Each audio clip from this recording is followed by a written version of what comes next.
आज हम लोग एक थोड़ा हट के क्वेश्चन करते हैं। इजी क्वेश्चन ये बट ट्रिकी है। तो आपको 4 पॉइंट्स दिए जाए, मतलब 4 कोऑर्डिनेट्स x1 y1 वैल्यू के, एंड देन आपको एक जावास्क्रिप्ट फंक्शन लिखना है जो कि डिटरमाइन करेगा whether these points can form a square और नॉट। मतलब ये 4 कोऑर्डिनेट्स आपको मिल गए और ये चारों कोऑर्डिनेट्स को अगर हम ज्वाइन करें तो क्या ये एक स्क्वायर फॉर्म करेगा। आप पॉइंट्स को किसी भी तरीके से अरेंज कर सकते हो, बट हमें एक स्क्वायर चाहिए। तो स्क्वायर का क्राइटेरिया क्या होता है? ऑल साइड्स आर इक्वल, पहला। दूसरा, both the diagonals are equal. तीसरा, डायगोनल का स्क्वायर अगर ट्वाइस हो साइड के स्क्वायर से। अगर ये तीनों कंडीशंस मेट होते हैं then it is a square. चलो हम लोग एक फंक्शन लिखते हैं। तो एक फंक्शन बनाया हमने, let's say is square. 4 points हमने एज अ पैरामीटर ले लिए। अब इसके अंदर एक और फंक्शन बनाएंगे। किस चीज के लिए? हमें डिस्टेंस चाहिए। तो आपने 10th में पढ़ा हो डिस्टेंस बिटवीन द कोऑर्डिनेट्स का फॉर्मूला क्या होता है वो? अगर हमारे पास 2 कोऑर्डिनेट्स है, मान लो x1 y1 x2 y2, तो जो डिस्टेंस है इन दोनों कोऑर्डिनेट्स के बीच में that we can find out with x2 - x1 whole square plus y2 - y1 whole square. तो ये देखो मैंने क्या किया है, रिटर्न किया हमने मैथ डॉट पावर, क्योंकि हमें चाहिए x2 - x1, तो 0.1 का x माइनस 0.2 का x and the power is 2। ये हो गया हमारा x2 - x1 का होल स्क्वायर प्लस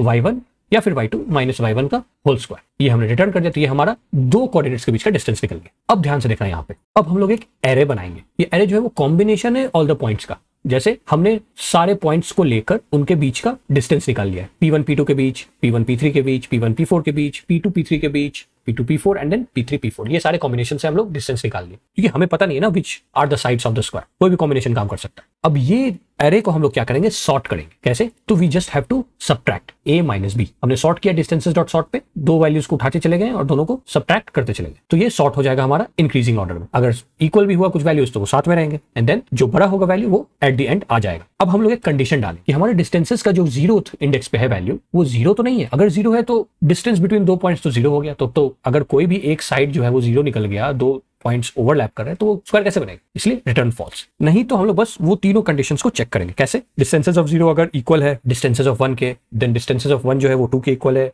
2 3 के इक्वल है। तो ये हमने चारों साइड्स को चेक कर लिया अगर इक्वल है कि नहीं। उसका डायगोनल चेक करेंगे इक्वल है कि नहीं। That's why distances of 4 is equals to distances of 5। ये हमने डायगोनल भी चेक कर लिया। अब थर्ड क्राइटेरिया क्या था? स्क्वायर ऑफ द डायगोनल जो है वो इक्वल है अगर twice of the square of side. तो वो हमने कर दिया। Distances of 4 that should be the diagonal, वो अगर इक्वल है 2 इंटू डिस्टेंसेस ऑफ 0। तो अगर ये सारे क्राइटेरियाज करेक्ट है then it will be a true. अब चलो इसको टेस्ट करते हैं। अब ये हो गया हमारा testing code. P1 P2 P3 P4 ये सारे वैल्यूज हमने दे दिए रैंडम। तो सी ये चारों पॉइंट जो है वो स्क्वायर फॉर्म कर रहे हैं। आप पेन और पेपर पे भी इसको वेरीफाई कर सकते हो। अगर आपको समझ में आया हो तो एक थम्स अप छोड़ते जाना। कोई भी डाउट हो कमेंट में लिखें and I will sort it out. और अगर आपके पास कोई और लॉजिक है तो प्लीज शेयर विद अस। मिलते हैं नेक्स्ट शॉट में एंड ऑल गुड।